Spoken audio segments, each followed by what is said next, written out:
परिवार। हर रात की तरह आज भी मैं देर रात घर पहुंचा। हमेशा से कोई भी गलत आदत ना होने के कारण कॉलोनी में कोई भी मुझे देर रात आने पर गलत नज़रों से नहीं देखता था। मैं हमेशा इस बात को लेकर गर्व करता था कि लोग अपने बच्चों को मेरी उपलब्धियों का उदाहरण देकर अच्छा पढ़ने लिखने की सलाह देते हैं। खैर, यही सब सोचते हुए मैंने अपनी चाबी से घर का दरवाज़ा खोला। हालांकि मुझे पता था कि जब तक मैं घर नहीं पहुंचता तब तक दीप्ति को नींद नहीं आती थी। पर मैं अपने 5 साल के बेटे चिंटू को नींद से नहीं जगाना चाहता था। दरवाजे की हल्की सी आहट पाकर दीप्ति हमेशा की तरह कमरे से बाहर आई। तब तक मैं मुंह हाथ धोने बाथरूम की तरफ जा चुका था और हमेशा की तरह दीप्ति खाना गर्म करने किचन में चली गई। हर रोज़ ऐसा ही होता था। सुबह घर से निकलने के बाद हमारी मुलाकात रात को खाने पर ही होती थी। दीप्ति को इस तरह की जीवन शैली से कोई प्रॉब्लम नहीं थी। एक हाई क्लास सोसाइटी में अपनी साख बनाने के लिए हर किसी को इस हद तक की मेहनत करनी ही पड़ती थी। चिंटू सो गया? खाना खाते हुए मैंने दीप्ति से पूछा।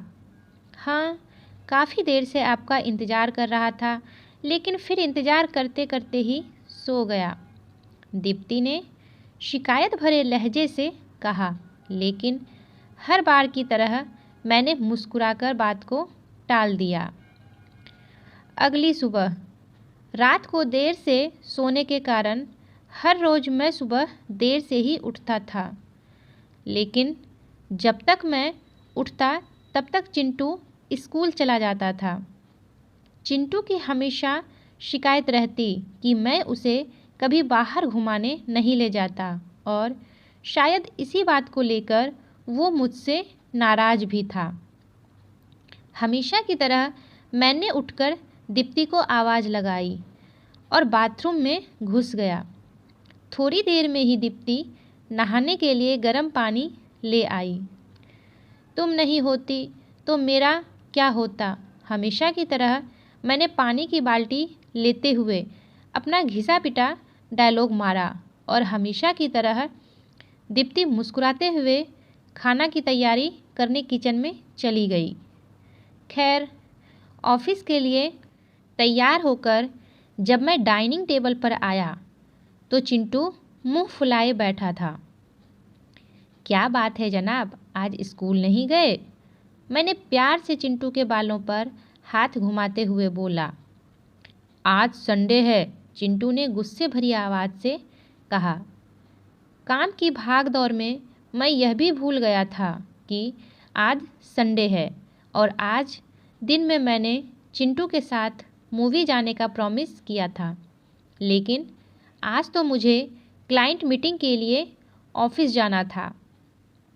मुझे ऑफिस जाता देख चिंटू को अपना मूवी प्लान खतरे में पड़ता दिखाई दे रहा था और शायद इसीलिए वो मुझसे गुस्से से बात कर रहा था। पापा, आप 1 घंटे में कितने पैसे कमा लेते हो? अचानक चिंटू ने पूछा। चिंटू ने पहले कभी इस रवैये से मुझसे बात नहीं की थी। शायद गुस्से में उसने ऐसा कह दिया। लगभग 1000 रुपये, मैंने कहा। क्या आप मुझे 500 रुपये उधार दे सकते हो? चिंटू ने कहा। लेकिन तुम्हें पैसे क्यों चाहिए? मैंने थोड़ा गंभीर होते हुए कहा। मुझे चाहिए, चिंटू ने बनावटी मुंह बनाते हुए कहा। खैर, मैंने चिंटू को 500 रुपये दे दिए। चिंटू उठा और अंदर से अपनी गुल्लक ले आया। चिंटू ने अपनी गुल्लक से 500 रुपये निकालकर 1000 रुपये मेरे हाथ में रखते हुए कहा। क्या आप कल मुझे अपना 1 घंटा दे सकते हैं? मुझे आपके साथ बैठकर खाना खाना है। बहुत बिगाड़ रखा है तुम्हारी मम्मी ने तुम्हें।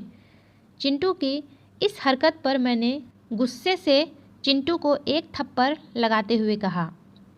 आज ऑफिस जाते हुए मेरे मन में बस यही सोच चल रहा था कि इस भागदौड़ भरी ज़िंदगी में क्या सब कुछ खरीदा जा सकता है? हालांकि मैं भी तो चिंटू को यही सिखा रहा था। कहानी का तर्क यही है कि परिवार के लिए पैसा को कमाने की चाह में हम परिवार को समय देना ही भूल जाते हैं। जिंदगी में सबके बीच में तालमेल बिठाकर चलना ही समझदारी है। तो फ्रेंड्स, आपको ये कहानी कैसी लगी कमेंट करके बताइएगा, और वीडियो पसंद आई तो लाइक और शेयर भी कर दीजिएगा। चैनल पर पहली बार आए हैं तो सब्सक्राइब करके बेल आइकन को भी प्रेस कर दीजिएगा, ताकि मेरे वीडियोस का नोटिफिकेशन आप तक पहुंच सके। तो फिर मिलते हैं एक नई वीडियो में एक नई कहानी के साथ। तब तक के लिए बाय।